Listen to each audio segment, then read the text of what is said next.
दर्शक बंधु ओढ़णी सीरियल रे देखा पाइबे एक धमाकदार एपिसोड। ज्योति मानसी आ जीवन को रूम को जिबे आ मानसी जो बेड रे सोइबा को थिबो ज्योति से बेड को भांगी देकी आसीबे आ एपटे ज्योति रूम रे रघु पसिकी ज्योति फैन रो नट सबू ढिला कर देइथिबो।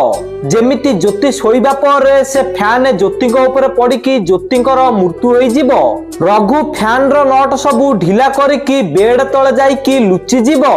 तापर ज्योति मानसी रो बेड को भांगी देकी आसिकी तांको बेड ऊपर सोइथिबे आ ठीक सेही टाइम रे मानसी रो आ जीवन रो आसिकी ज्योति पाखरे पहुंचीबे। तापर मानसी रो आ ज्योति रो झगड़ा लागिबाकू लागिबे।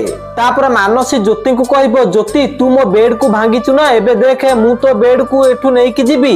मानसी एमिति कहि कि ज्योति रो बेड को घोसाडी के नै कि जीबाकू लागिबो।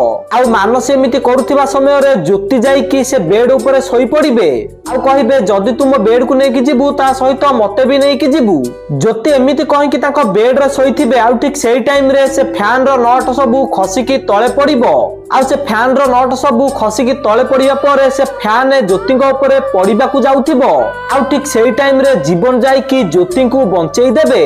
तो दर्शक बंधु आपण मानकू कोन लागुची रघु कोन ता प्लान रे सफल हेई परिबो कि से कोन ज्योति को जीवन रो मारी देई परिबो कि आपनको मतामत कोन हमकू कमेंट माध्यम रे जणांतु। आ ओढ़णी सीरियल रो सब टिकमिक अपडेट सर्वप्रथमे जानिबा पय वीडियो को लाइक करी चैनल को सब्सक्राइब कर दियंतु।